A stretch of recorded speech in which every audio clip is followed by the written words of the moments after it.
Welcome back to the Book of Boba Fett after show. This is Sean, And this is Chris.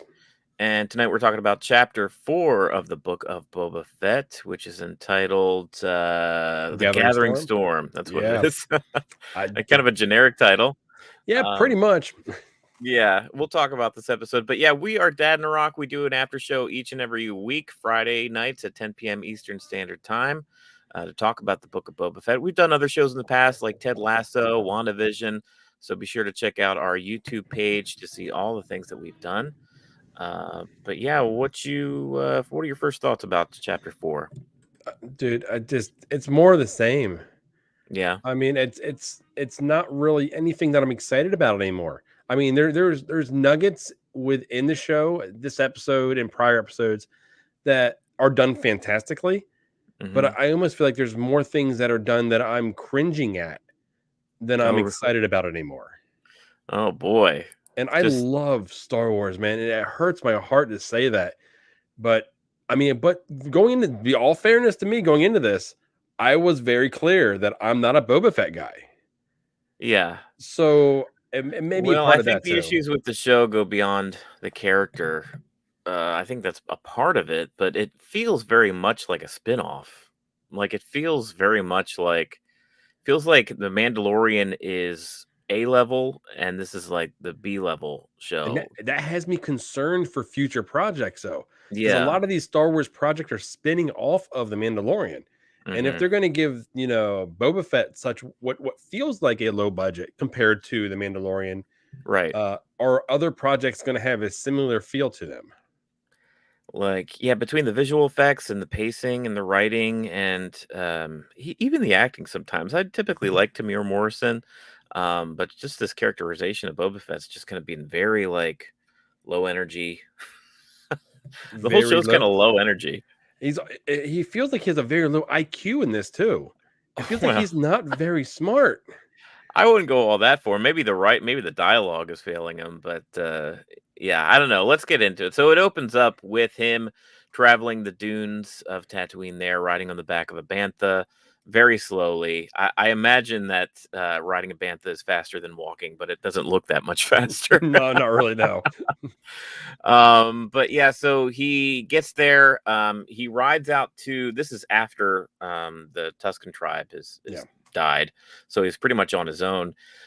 He's riding out to Jabba's palace to kind of scope it out, and he finds that it's being guarded way too heavily still, even though Jabba's dead. And you can tell he's formulating some plans to do something there, but he says basically it's too early, too many guards, and he leaves. Yeah, he's looking at it. It's the same rider, same bike gang and everything that, Yeah. went ahead and interfered with, or let's say just murdered all the, his Tuscan family essentially. Hmm. And he's still riding that bantha, and it's almost like his dog. He has a connection to these animals Yeah. that needs to be pointed. That is a really good thing, a point of the show. Right. Somehow he has this connection to the wildlife within, the Star Wars universe, which is pretty cool. Yeah, I noticed that too. Between the Bantha and the flashback and the Rancor the last episode, Yeah. yeah, there's something there between him and the creatures of Tatooine. But so he hightails it out of there. He ends up setting up camp at night, and he sees a big flash in the sky. And this is when we actually connect the flashbacks to the episodes of the Mandalorian. That flashbang in the air was actually Yeah. something the Mandalorian set off when they were And him and that kid were trying to get Fennec, yeah, basically. yeah, now that was fun. Yeah. Seeing that, seeing the pops in the back and automatically making that connection. Oh, this is happening exactly when this is taking place. So, Right. I mean, are you wonder? No, I'm not gonna go. I was gonna say, do you wonder if we're gonna see the actual interaction when he actually got his armor back? But I think we may be done with the flashbacks now. I think we're done too. Yeah, I think they pretty much kind of fast forwarded in time, got us to where we were in the Mandalorian, and we can just kind of infer everything else. Yeah, and the added fact that he's not going in that bacta tank again unless he gets injured or something. Yeah. Yeah, we got to But talk about that a little bit later because yeah, we'll talk about I that. was dead wrong on something, and I'll put it out there. I was wrong. Yeah. So Boba Fett, he walks up to this injured, unconscious Fennec Shand. The way the mystery man, we saw that whole shot, the feet walking up to Fennec But Shand. we didn't get the The jingle spurs jangle. sound. Yeah, no, I was waiting Yeah. to hear it. I was waiting to hear if that was they were going to do it again. I We didn't was get it. too. No, because it makes like what's jingling on him? He's wearing Tuscan robes, so I think they just added that when it first aired, Just as a just to give nugget. us a little cue, a little hint. Who knows? Maybe with the way streaming is, sometimes they edit things after the fact. Maybe they took that sound effect out now. Who knows? That'd be interesting to go back and see. Yeah, Is it still there? Because now we know that he had none of his armor. There was nothing on him to right. make that noise. So So essentially, he just, he puts her on the back of his bantha. He rides out to a little outpost outside of Mos Eisley, which gave me like big, like tattoo parlor vibes, like just like young people. We get more of these modded kids, these kids and their yeah, mods. yeah, yeah. I don't. This is one of those things that, dude, it just kind of, it's wasn't necessary. I don't know. Maybe we're filling holes. Okay, so what happens? How does she get modded? How does she survive? All that. And I understand that the purpose for it. We got a montage. Yeah, I love montages, but this one here, this one, I just I'm cringing while watching. I'm like, okay, and then he walks in and drops like credits on the table. He's like, oh well, why didn't you say so? And Right. come on, but Yeah. Apparently, the guy who did the mods is a rapper. I'm not aware. I'm not huge into the current hip hop oh, you're environment. not So into. Oh, I'm shocked you're not into the hip hop scene. no, You look like I'm very you would much a be. dad. I'm still listening to Pearl Jam and stuff. So, but yeah, apparently that's a The known Soul guy. That, Asylum. yeah, that played this guy. So yeah, she gets modded. She becomes like one of these folks. She gets her whole, cybernetic stomach that she walks around in now. But he gets her out of there.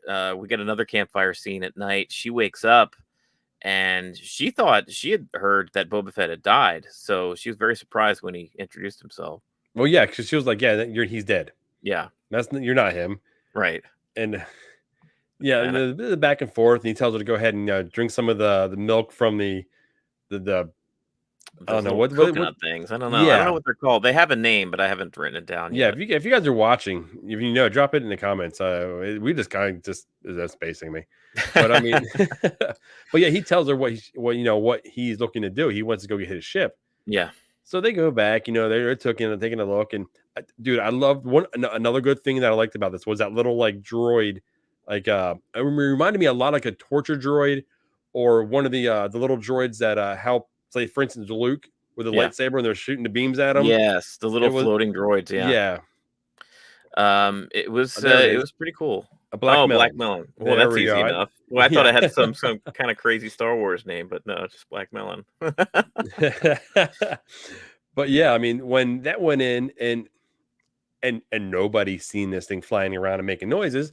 It was pretty obvious. It was shooting lasers and scanning the place too, and they were pretty. I don't know how well Gamorrean guards can see, but apparently not very well. Well, just the Gamorrean guards. It was There's also the that biker droids gang, and walking around in droids and right, and all the above, yeah, and nobody sees it. And I don't know. It was cool. I like the tech. I like the idea, yeah.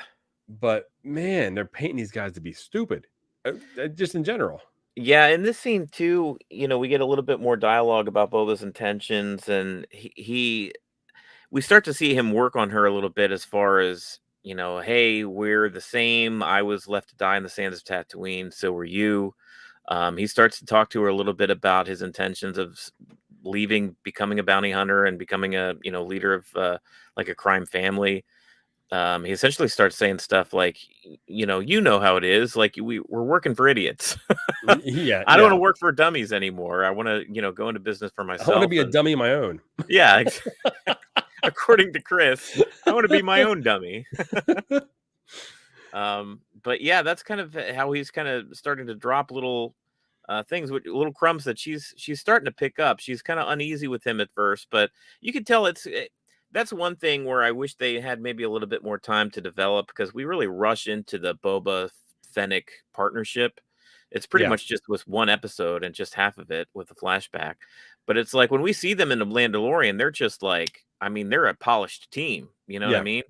So I would have liked to seen a little bit more time develop these two, but it was tough to cram that all in one episode. There you go. We got a comment here. Have you ever realized that all the droids in Jabba's palace when Return of the Jedi? Yeah. Yeah. I did notice that, especially the one. I don't remember the Grievous looking guy with the chef or whatever, but I do remember the one. He actually has a name, but he was the one talking to RTD2. He was like, "You're a feisty little one. You'll soon learn respect," or whatever. When they were in Jabba's palace, and the voice, they got the voice. I think the director of Return of the Jedi did that guy's voice originally, and he passed away a few years after making that film. But yeah, they recreated his voice really well. It Yeah, was it was a no nice little mistaking it. nod to the to the original. Yeah. They bust in, her little droid gets a map of the place. I thought that was kind of cool, even though it was like, why didn't nobody see this little thing? But the way it pops out and shows them like a full 3D map of Yeah, scanning inside, that was kind of neat. That was well, slick. it shows like one spot, then the next spot, then the next spot, and Yeah. you see more and more red dots all over the place. You're like, oh, it's gonna be a little more difficult than we thought. Yeah. Well, then she uses that like I don't know floss type whatever it is and cuts the bars and kicks it and makes all the noise in the world and nobody hears the noise. Only the rats can hear her down there Yeah, in the yeah. sewers, the dank Then you go sewers. up into sewers. Yeah. So, but okay. So that leads us to the kitchen scene. This is one of my biggest. What the hell were they Okay. thinking? Means Okay. why do we need? Why do we need to see Boba Fett like bumbling and running around and tripping on himself, trying to catch this little droid, and then when he catches him, the thing just shuts himself off. I mean, I thought he was going to go all IG-88 on us and hit the destruction button and boom. Right. But Yeah. no, he just went limp. I mean, I just thought I thought it was kind of a weird. It was a weird character beat for him to be so angry and chase after this cute little but rat even catcher Finnick was droid. like, "Are you done?" Yeah, well, he gets him. He gets him by the neck, and he stares at him. He's like, "Do you know who I am? I am Boba Fett." To this little droid, like, who cares? He has no idea, and he doesn't care either. Yeah, it was a weird beat. I don't. You're right. There is.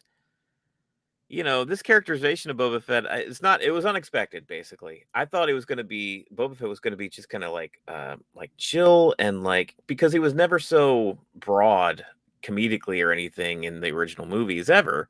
Even Jango Fett. I mean, Jango Fett was all business. In the Attack of the Clones, Jango Fett probably got more dialogue in the prequels than Boba Fett ever did in the original Oh trilogy. yeah, by far. Yeah, so and Jango Fett seemed like a real hard case. Like you wouldn't want to get on his bad side. He wasn't really cracking jokes.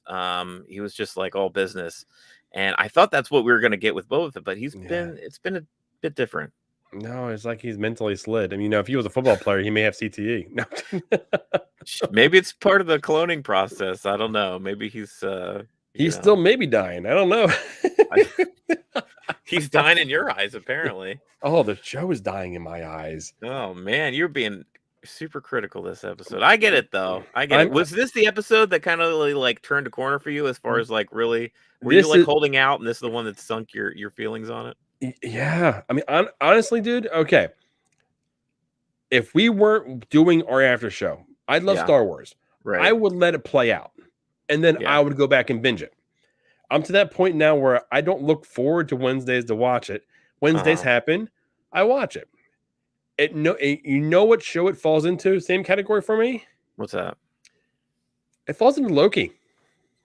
It Yeah. falls into that same like, okay, there it is. Mm-hmm. I mean, we're not getting anything big.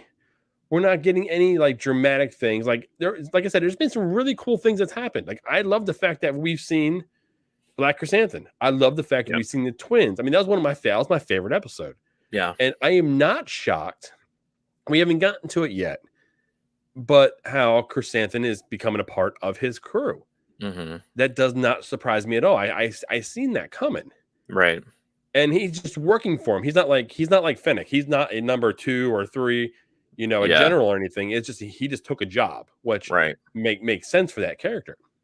But yeah, I mean, I am actually supplementing my Star Wars with Timothy Zahn's Thrawn ascendancy right now to go ahead and give me a boost to remind me how much I really love Star Wars because that is a whole different Because world. Boba Fett just ain't doing it for you right now, huh? Boba Fett's not doing anything for me right now, Yeah. which sucks to say. Yeah, that does. I mean, it does. Yeah, for sure. Hopefully that doesn't Boba Fett, like we mentioned before. Hopefully, that's not something that'll happen because we got Kenobi, we've Yeah. got Mandalorian season 3, we've got the Ahsoka show, so we've got more on the I'm way. concerned about Ahsoka, dude. I Yeah, really am, because if it's going to be a spinoff and it's going to have the same type budget and it's going to have my favorite character in Star Wars in it, yeah, and if they do it wrong, I'm going to be so upset. yeah. I'm going to be one of those Star Wars guys that are like, "Grr." But let's get back Yeah, well, on Fennec and task here. Boba, they end up making it. They end up getting Slave One back, which is interesting. You and I know it as Slave One. They never say the name Slave One in this show.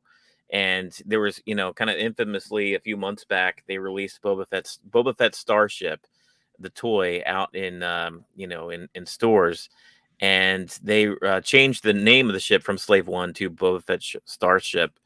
Do you have any opinion on them kind of not calling it Slave One anymore? Do you care Dude, in the I least? call it Slave One just like I call a master bedroom a master bedroom. Yeah. I don't call it I don't even what primary bedroom now they call them. No, Right. it is what it is. I mean, you can't, completely back away from what it's been called in the past. I Yeah. understand the reasoning behind it, but once you put that out there into diehard Star Wars fans, they're not gonna, They're just stop gonna calling it call it that. that. Yeah. Yeah. But yeah, I thought that it was funny that wasn't even that, it was kind of a centerpiece to this episode. It was their goal to get it out. And they didn't even mention it by name. So um oh, Aloro here. Once again, I understand that there's a different director choices in writing, but I don't feel like Boba Fett from Attack of the Clones, Clone Wars, original trilogy, and Book of Fett are the same person. Yeah, Yeah, I think yeah. that's a fair observation. Yeah. I mean, this is definitely the most that we've seen of Boba Fett, and maybe it's just because Well, it's we've seen going a lot of against our Boba Fett as a idea. kid in Clone Wars. It was Mm, a really nice long story arc with him as a child, yeah, where he had his own crew and doing things. But right. yeah, I'll go ahead and I won't dismiss that. It's definitely a portion of his story, but Yeah. that was a child. He wasn't an adult, and that's where we see him, now. And Christopher says Spitfire. Thanks, Disney. Did they actually rename it? Or I thought they were just calling it Boba Fett Starship. But if they actually went through the trouble of renaming the ship Spitfire, I guess I'm not a huge fan of that. No, I don't like that at all. No. That's nope. Sorry, Disney. I mean, I've liked a lot of things you've done. That one's we're gonna Yeah. hit that. We're gonna hit the reset button on that one. So Boba and Fennec, they get out of there's a tussle, there's guards that kind of come in, and there's kind of a scene of Boba Fett clumsily, hitting the ship against the walls, and Fennec opens up the gate and they finally get out of there. I think it's meant to be some kind of cool action scene, but it wasn't staged very well It and it was wasn't very another cool one looking. that just fell flat. Yeah. A lot of their harkens back to, The the chase through parkour the scene in streets. in Oh, one, you're right. Yeah, the parkour scene the and the the speed Vespas. chase. Yeah. Yeah, the speed, I mean, all their scenes, there's no sense of anything, no sense of danger, no sense of speed, no sense of urgency, really, any of that you really feel. Yeah, none of the action scenes so far in the series have really been like jaw dropping. Yeah. Like you and I were talking about before we hopped on here, the crate dragon going through is it Mos Pelgo or whatever, wherever Yeah. Cobb Vanth was, that's that small town. And just like the effects were Well, yeah, incredible when in you've that seen it going episode. down the center of the town and everything, and Yeah, then when you've seen it come out of the Sarlacc pit for right. the first time, Yeah. I mean, it was jaw dropping. Everything. I mean, even if you go back to season one of The Mandalorian, when he's fighting the Mudhorn. When he's fighting the Mudhorn, or when the other Mandalorians show up, and you get all the Mandalorians flying through the air, and those action scenes. I mean, even go to Um, the spider in that ice pit. I mean, there's so yeah, many spectacular like action scenes within the Mandalorian, and this is written by the same people. It's done by the same group. yeah, all of those scenes felt on par of what we would see in a movie, but none of the action sequences in this show so far, like I've said before, it feels like 90s TV. Not even like current TV, because current TV is like Ooh. good. Oh, Current TV is like there's good stuff, but this is like kind of like 90s TV, like dude, that's Hercules meaner and than me Xena. calling this Loki. I mean, it really is. Whoo. Yeah. But let's see. Oh, Christopher says, correction, fire spray gunship. Okay. I think fire spray gunship is like the model of it, just like the Millennium Falcon is the YT-1300. Yeah. But yeah, I think they're just going with the generic name for the ship currently. They get out of there, and for some reason, Fennec is like, even though my debt's no longer, my debt's paid to you because I helped you get your starship, I'm just gonna hang around and tag around because I got nothing better to do, basically. Yeah, I mean, I'm assuming she's got a ship somewhere. She has some Yeah, type she of got a life, ride. right? Yeah. I mean, she's a bounty hunter. She's a badass. I mean, we know all that. I thought But there'd be more to it than that, but like maybe she leads a very lonely existence, and like she's really literally has nothing better to do than to just hang around Boba Fett. yeah. Hey guys, if you made it this far with us right now, with us, boasting how great the Boba Fett after show is here. Go ahead and hit that like button, hit that subscribe button. We are interactive, so everyone that's been with us now, you're dropping comments, we bring them up. Comment below after the show is over, we'll respond to them. But yeah, every little bit that you guys do, it goes a long way for us. So we appreciate any little subscription or comment you put forth for us. So thanks so much, and let's continue with the show. Yeah, so they ended up. He tells her, "I've got scores to settle." And we then go to a scene with this biker gang speeding through the dunes. This was actually my favorite part of the episode. Yes, this was pretty cool. I enjoyed just seeing Slave One, just like small in the background, just kind of come in very slow, and then just decimate these guys. Just lights them up, and he's smiling. Yeah, and he kind of just smile. And Finnick's like, "Are you done? Are you happy now?" Yeah. Well, there was one point back when they were around the fire, and he was trying to convince her to come with him. Mm-hmm. She was like, "Oh, the Tuscans that make you soft." Yeah. I'm pretty sure that scene erased that from her her vocabulary, making him soft. Yeah.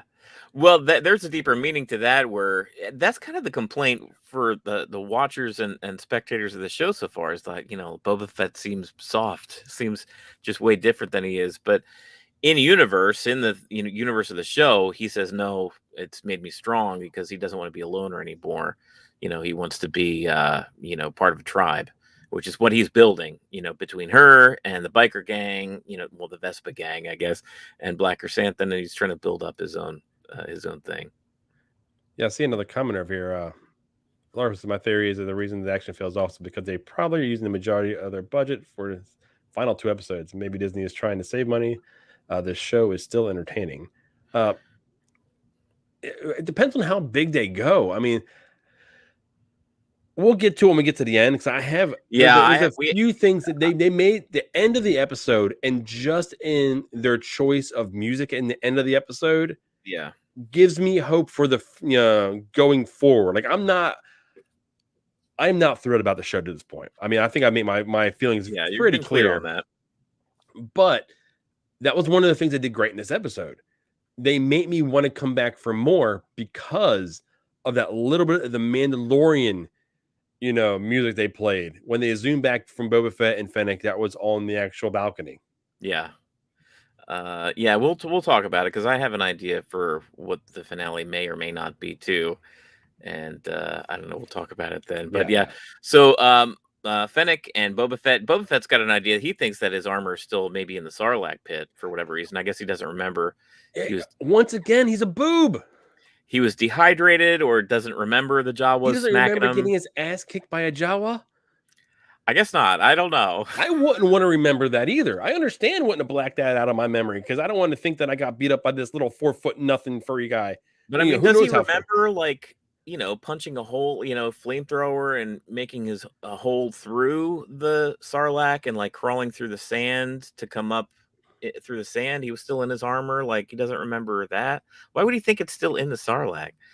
I don't know. It was a weird beat. There's no explanation to it. Yeah. Zero explanation to it. So he flies, Slave One down there, and what do you think is going to happen? He just wants to get a good view, so he puts Slave One like this so he can look down into it. And Fennec's even like, "Are you what? Be careful!" I mean, yeah. And we see the Sarlacc. We see it attack. We see its beak from the special edition come out and grab him, and it becomes kind of a tussle there. But we end up. He starts shooting at the sand. Hey, he's doing whatever he can, but yeah, this is But what we end up seeing.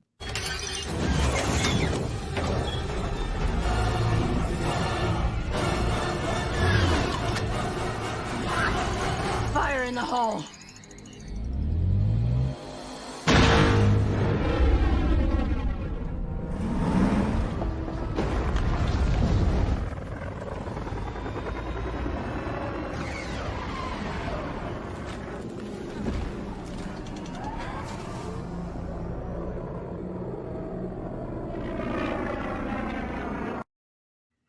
That's become one of my favorite sounds in all of Star Wars.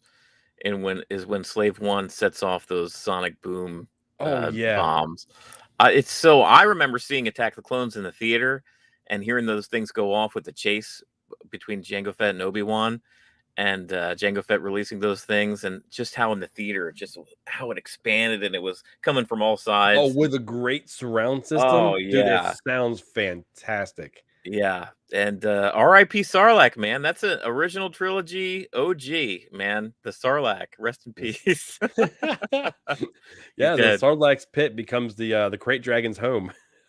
Yeah, right. Yeah, Yeah. something's gonna happen, but I thought that was kind of a big deal, kind of a weird move for them to have to go. Maybe that's why they wrote that. Him thinking his arm was in there just so they could kill the Sarlacc for some reason. But That's a um, stretch. I like seeing Jabba's barge. yeah, That was pretty cool seeing that. That was a nice little nod again, to the original trilogy. yeah, it must have been picked over because between Jawas and all the scavengers on Tatooine, probably what was left was nothing. Oh yeah, it looked like it was just bones. Just a husk of that. Yeah, that's all that was now. Yeah. Oh, could you imagine like just Jabba's just kind of rotting away on it? Oh yeah. No, I didn't before, but now I am. That's No, you gross. are. Just a pile of Just rotting jaw on gelatinous, top of yeah. the hut. Oh, good. Well, you're welcome. Of course, the armor's not there. We know where the heck it is. Cobb Vanth is wearing it, and he's sheriff of his town in Mos Pelgo by this point. He's got it. I don't know when Boba Fett himself will find that out, but well, I guess we see. He just kind of stumbles across it in the Mandalorian. But yeah, so they take off from there. They end up going to we have another campfire scene, another Tatooine campfire. This is the scene where he says he's kind of tired of working for stupid folks. He wants to go into business for himself. This is where he cuts Fennec in. He offers up. He's like, I'm gonna offer you a deal. I need strong people. I need Yeah. smart people. You're both. I'm not looking Um, for a bounty hunter. I'm looking for a partner. yeah, exactly. I'm gonna cut you in, but I'm also gonna be loyal to you. I'm gonna keep you safe. And she seems interested. I mean, she apparently, like I said, she's got nothing else going on. So She he's seemed making a like pretty a good much offer. more hard sell type character when it was in Mandalorian. Yeah, You know what I mean? She just seemed a little more, I don't know, out for myself right. in that Yeah. one. This one here, it just doesn't come over the same way. No, it doesn't. Maybe, but in the same way that almost dying from the Sarlacc and becoming a part of a tribe Oh, with Boba Fett. we gotta back up here just a little bit, back to the Sarlacc. But Yeah, after they killed it, why did he decide he want to go spelunking into the Sarlacc with the acids? I I don't mean, know. I don't know. I don't know. And they make it a point to say it's what the Beskar had kept what? him alive Yeah. before. And now he decides to hop in there with his robes. Um, Look, dude, I don't know. That whole thing was just weird. It's Okay. I bad didn't know. writing. Let's just call Yeah. it what it is. It's bad writing. Very bad writing. But Yeah. I had to point that out. I don't know if you were like purposely deciding. I was like, I don't even want to talk about that. No, I But forgot. it goes towards a scene later and why he's been doing what he's been doing, and we've been getting all these flashbacks. Hmm. Um, but yeah, so that's kind of the end of the flashback. I think that's the end of the flashbacks in total, because from Yeah. there they just flash forward through, basically the scene that we see at the end of Mandalorian season 2 with him armored up and Fennec walking in and shooting Bib Fortuna and kind of sitting down on the throne, and we're pretty much caught up as far as flashbacks go. Yeah, so we see him, and basically the bacta tank is draining, and this is what we see. And this is we'll talk about it afterwards. Here we go.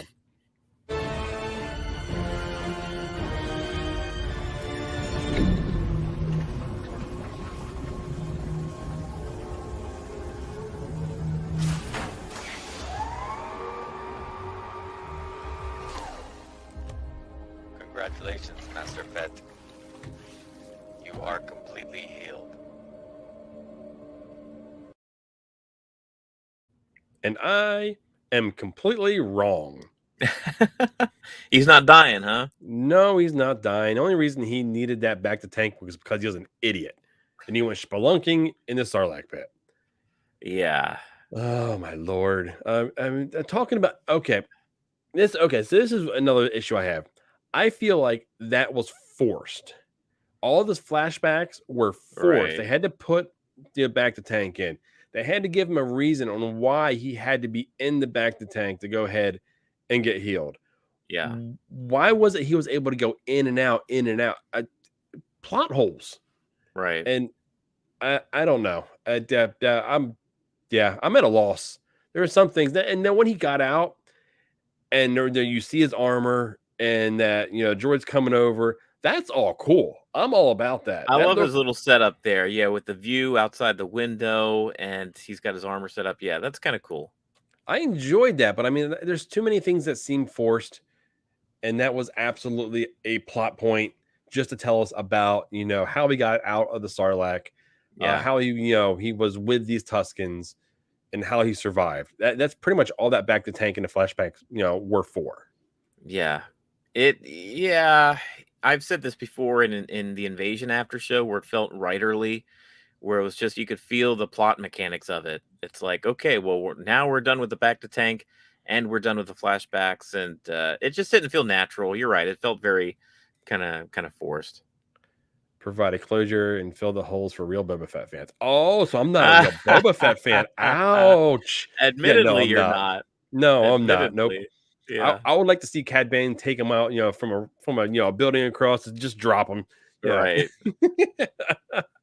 wouldn't that be a fitting way for Boba Fett to go out, seeing how he went out the first time? Just a sniper bounty hunter on a building a few blocks away. Just no, I would not want to see that.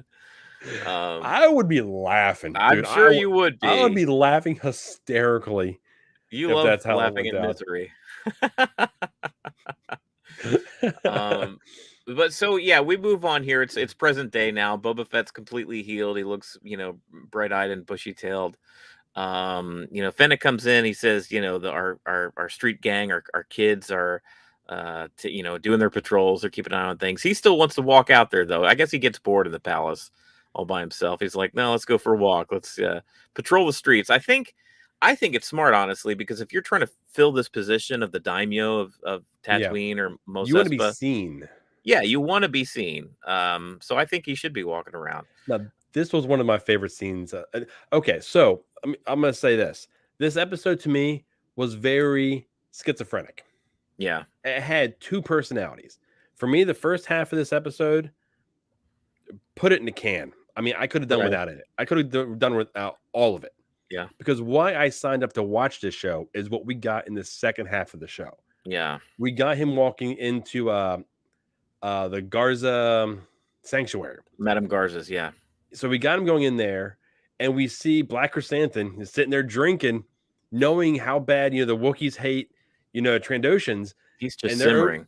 And they're over there having a good old time. He's drinking and he's drinking and he's drinking. And when I don't know her name off the top of my head. Who was the Twilight that comes out? It's Madame Garza. Madame Garza. Okay. When she comes out and tries to talk him down, and she's showering him with praise. Yeah. About how it's not, you don't have to be a gladiator anymore, and it's not, the gladiator pits and all that. Yeah, about how great he was, basically. Like, we know who the great Krrsantan is. Yeah. And you see it playing on him. He's like, you think it's working. Right. And she's like, you know what? You put him down, your tab is done. She's like, you run up a high tab today. He rips the dude's arm off, throws him, drops the credits in his arm, about walks out. And Boba Fett just kind of smiles. I was like, that was fun. Wookiees are known to do that. Yeah. Yeah, Boba Fett, he looks at Madame Garza and he's like, well, that almost worked. And she's like, well, I had to give it a try. Yeah. Oh, and then I thought it was just such a cool moment, just a throwaway moment, but really cool, where she's like, hit it, Max. And the Max Rebo band starts playing the music again. And I'm just like, I'm so glad the Max Rebo band survived Jabba's skiff accident. They were maybe not on there during the time. I can't remember. I'll have to look at Return of the Jedi to see if Max Rebo was actually on that thing when it blew up. But I'm glad he's still around on Tatooine playing them Let's see. jams. Anyone else disappointed on how weak the Trandoshans were? I think there's a whole just like group of Trandoshans that are either warriors or just common folk, or you know what I mean. So I think that they were more like the money hungry type, because I think they fell into the part of the city that was controlled by the Trandoshans, and they were more. They weren't really the warrior type. So the That is fact one that thing that I've noticed on the show so far, that every time we've seen a Trandoshan, they've been either like jumping for joy or sitting down drinking tea, or they don't seem very well, we mean. seen one They don't originally seem very scary.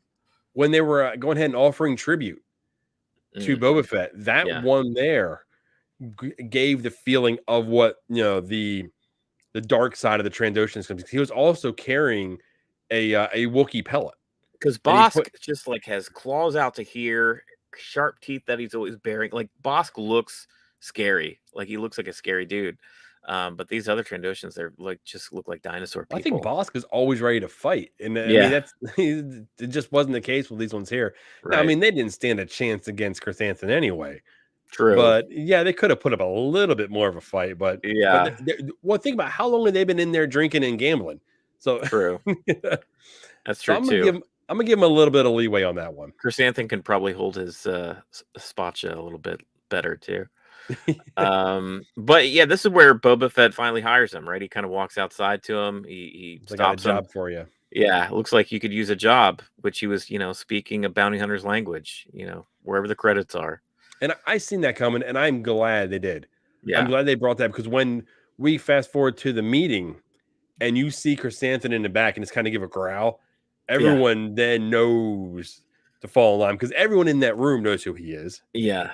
Everybody knows. I mean, the name and the reputation that comes along with Krrsantan isn't something that just stays in one spot. Between, Black Krrsantan in the room and the Rancor pit, that was like a 1-2 punch of like, no, I mean business. You guys need to be taking me a little bit more seriously. Because at first they're not. Yeah, no. Do you think they know the name Fennec Shan? I think that, or they may. They may. It seems like her reputation kind of preceded her. I mean, Din Djarin knew who the heck she was. Yeah. Yeah. So I think maybe, yeah. So, and she's been around for so long. I mean, she was in business back when the Bad Batch were doing their thing. It seems like she had already been doing that for a while. She wasn't a rookie at that point. So she's been doing this for years and years. Her reputation probably precedes her. Yeah. And that's what I think. I think they would know who she is. And in turn, at least know the name Boba Fett. You know what I mean? They may be under the same assumption that Fennec was about him being dead. Right. But they do get the point. I mean, at first they're kind of incredulous and they're like, why should we follow you? But once the Rancor pops up and they get in line there, basically they don't want to take sides at this, but they want to just hop on. But Boba Fett, I was impressed by this scene. Boba Fett, in all honesty, he had a fallback. He like, I want to rule with respect. I don't want to rule with fear. So he had a backup plan. He was like, all right, if you guys don't want to join me, then at least be neutral. Don't agree to anything with them, and just kind of be neutral as I take care of the Pykes. And I promise you, once they're taken care of and I get their whole spice operation out of here on Tatooine, then I'll keep Tatooine safe. And seems like for the meantime, they've bought into that. Yeah, they don't trust them. They're looking out for their own interests. Yeah, that's the kind of conversation Boba and Fennec have later on the actual like patio. Yeah, but or balcony, I should say. But yeah, it goes to that, like, he doesn't have an army. He doesn't have muscle. And he has nothing that will be able to fend off, the Pykes. I mean, the Vespa gang isn't going to do anything. I mean, no. I mean, but this is where, I mean, we pretty much, okay, so let's go ahead. This is the end of it. Basically, Fennec says she knows where she can get some muscle. Yeah, there's a war coming. We're going to need muscle. And this is where the Mandalorian theme, the music sting comes in. So let's talk a little bit about okay, well, let's wrap this here, because that's a whole nother, we can talk about that for a minute. Yeah. Overall, I gave you my impression. I feel like this episode was 2 parts. One part was great. I enjoyed. The other part I could have done completely without. Right. What are your thoughts on it? I enjoyed it a little bit more than you did. I thought I thought there was enough cool nuggets in here to, entertain me. I thought, honestly, I thought the second episode was still the top one. But so far for me, episode 2, episode 4, this one, and then probably episode 1 and that episode 3 as far as a ranking. So yeah, I mean, I'm still on board. I have my own concerns though. I mean, let's talk about how they might finish this thing up. We've got the Gathering Storm here. There's going to be a war. We're pretty much guaranteed that Din Djarin is going to show up. Pedro Pascal basically just has to lend his voice for some other guy in that Mando suit at any time, and we'll see Din Djarin show up. My concern is though, because I think a bunch of people are thinking that this is going to be some big epic thing. We're going to see Cad Bane. We're going to see Bo-Katan. We're going to see a bunch of Mandalorians. We're going to see a huge war. Black Krrsantan and the Hutts come back, and it's going to be this huge skirmish in the streets of Mos Espa there. I don't think it is. I think we'll get Din Djarin, but I think that's it. I don't think we're getting Din. I really What? don't. You can't play his music. No, the reason they play the music is to connect it to shows. There are others that they can actually get a hold of. They can find where the rest of the guild, if they put up enough, they can have the rest of the bounty hunting guild actually back them, or they can actually go ahead and if they know where one of the covens are, they can back them. I don't think we're seeing Din Djarin. I really don't. Wow. So you think that to me, that's the most obvious thing in the world. And that's why I don't think it is. So who specifically, who's going to come? Mandalorians? They have the whole coven where the Mandalorians are. So there's other areas. None of them care about Boba Fett. But they don't care about Boba Fett, but they know who Fennec Shan is. And if they've got enough money, or like I said, or the actual guild. The guild's going to work for anything. They're going to work for $1. Oh, I see what you're saying. That's more believable for me. If we see like the Mandalorians that we saw, well, didn't they all die? Weren't they all killed? Most of them died. I don't know if there was any other there's not just that one, coven. I mean, there's other covens of them, and I don't know if Fennec would know of them, but I think it's more likely it's going to go ahead and be the Bounty Hunter Guild, and we're going to go ahead and see. Oh, dude, I don't remember his name. Oh crap, black guy. It's about to go down. Oh, Grief Karga. Grief Karga, yes. Yeah. It's about to go down. 100% fit Boba Fett, a Raging Wookiee, Juvenile Rancor, and possibly Mando. I'm down for most of that. I think I'm out on the Mando. I'm not 100% on it. Like I think there's a good 65% chance we'll see him, but I don't think so. I think I'm leaning towards more of the guild that Fennec would have connections to. Because I think we need more. I think they need more muscle than honestly, Christopher brings up what we've seen so far. I think that's what we're gonna get the Rancor, Black Krrsantan, possibly Din Djarin. But even that, I think they need more than that to take on the Pykes, honestly. Yeah. I'm afraid I think that's all we're getting wrong. Yeah. I really am afraid they're going to do the Pykes wrong. I don't know. I mean, the Pykes. I mean, they have battleships. They've got ships. Mm-hmm. They can just pull an empire and just bombard the city until blow up the palace, and it's all done. You know what I mean? And yeah, they run a big criminal empire, multi-planets, multi-systems, and for them to just get punked out of town by one guy on top of a Rancor and an angry Wookiee. I don't know. Let's see. Christopher says, is Omega going to be brought up from Fennec? I don't know. I don't think so at this point. I was hoping that Omega would be introduced as an adult. Maybe that's something you save for the last part. Okay, hear me out on this. He may be onto something. And the only reason I say that is because we've been seeing shots of on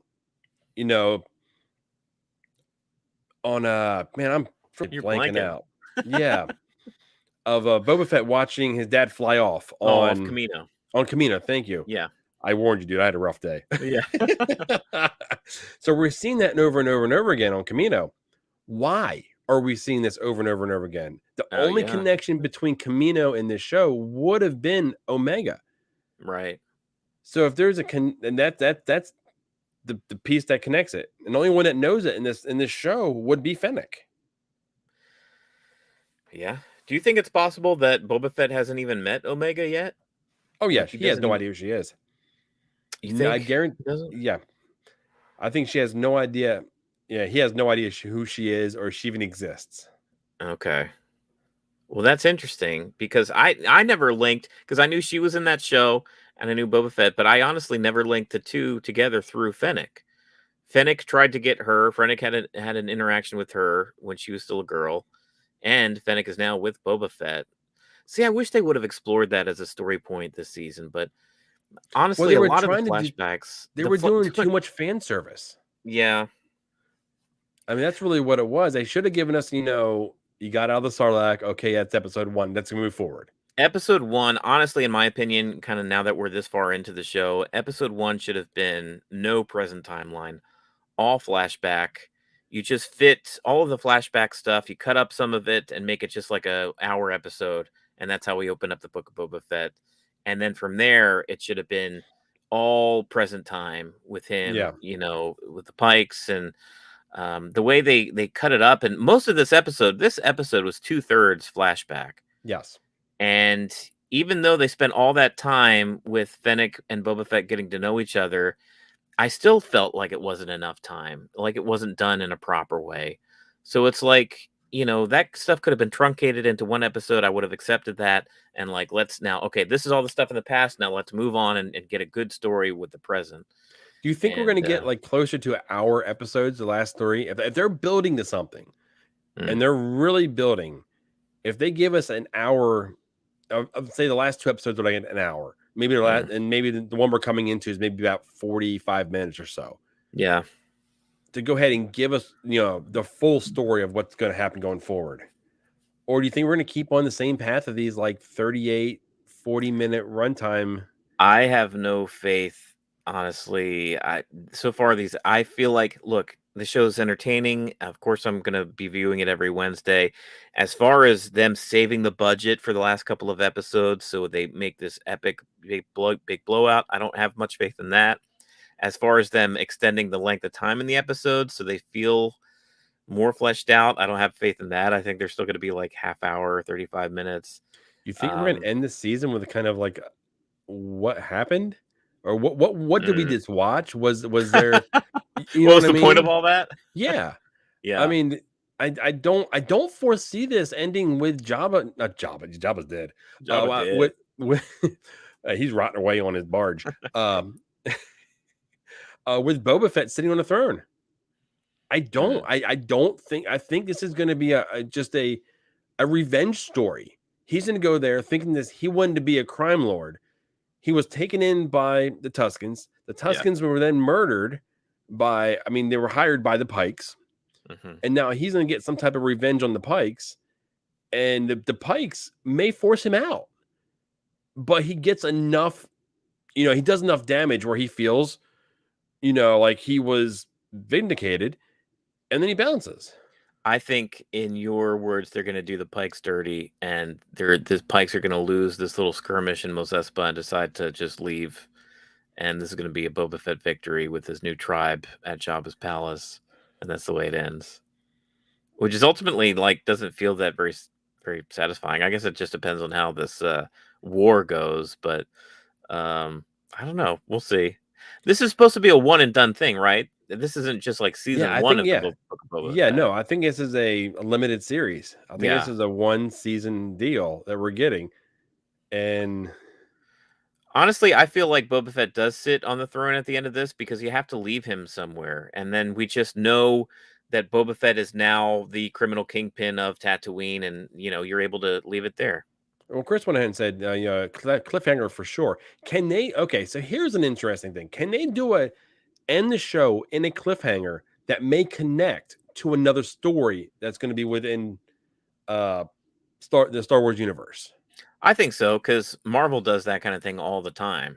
Between their post-credit scenes or even just some of the credit scenes, like in WandaVision, for instance, how we had a scroll show up, and which is definitely going to be connected to like Secret Invasion stuff, and a ton of other stuff. And that's just one instance. I think you can definitely, there's going to either be a post credit scene or towards the end, an actual scene within the meat of the episode where they're going to connect something. Hell, they could even connect it to Kenobi, because they are on Tatooine. Somehow we could pull out and go to Mos Eisley, to a character that was alive when Kenobi was there. It could be anything like that. Yeah, I mean, I feel like Boba Fett is a secondary character, like a supporting character. Yeah, I really, I'm having a hard time seeing him actually carrying a show. And and it could be like you just said, it's all about the writing. The writing hasn't been very good for this. So I mean, that may be, why I feel the way I am about the show itself. Well, it's one of those things about mysterious characters too. I mean, once you start, mysterious characters are cool because they're mysterious. You know what I mean? When you start giving them screen time and a backstory and more stuff to kind of, put their own feet in their mouth, like the mystery is lost, and more often than not, you don't feel the same way about that character anymore. Honestly, yeah, no, I agree with that, because I feel the same way about Vader. Yeah. Vader, I once I started reading more comics and seeing more and doing more with Vader, the awe of Vader wore off. Right. And, seeing how much of a literal puppet he was of Palpatine. So, yeah, I know, I agree with that wholeheartedly. But the only thing that I would, push back against that would be The Mandalorian. That's the most recent thing we've seen. Yeah. Because the first season, if I'm not mistaken, he never took his helmet off. There was, it was the very end. It was when he was healed by IG. Was it 88? Yes, right. Yeah, or IG. It's one of the IGs. Yeah. IG 11. Yeah. Yeah, IG 11. Thank you. But yeah, it was when he was healed then. That was the first time and only time we've seen him without his helmet in the season. So in that season. So we were able to go ahead, and the mystery was there. And then when he popped it off, we maintained it. I mean, there wasn't a drop off in quality. Yeah. Well, I think it can be done, but more oftentimes than not, it's tough to kind of live up to your own imagination when it comes to mysterious characters. Definitely when he's 50 years old-ish. Right. So, however far back. Yeah. Well, here's my fear too of how this show ends, because if my prediction comes true and he actually is sitting on the throne and he's there and he's now the criminal kingpin of Tatooine, there's actually no progression there, because we could have just assumed that with how Mandalorian season 2 ended. He just goes in there with Fennec, wipes the floor with Bib Fortuna, sits the throne, and you wouldn't have needed this entire show to expand on that, because at the end, the outcome is the same, right? He's sitting on Jabba's throne, and he's there. He's the kingpin of Tatooine. If you have a whole thing where he ends up doing the same thing and ending that way, then it's like, what is the point of the show? What did we just watch? And that's why I either think he's going to bounce or it's going to go badly. Mm. And if it goes badly, they can finally, say, the full story of Boba Fett has been told. Do you want to call it? Is it too late? Do you think maybe Boba Fett still may die by the end of this season in this war? Call your shot. Just do it. He's not going to die. Okay. He himself is going to bounce. Okay. Leave his tribe?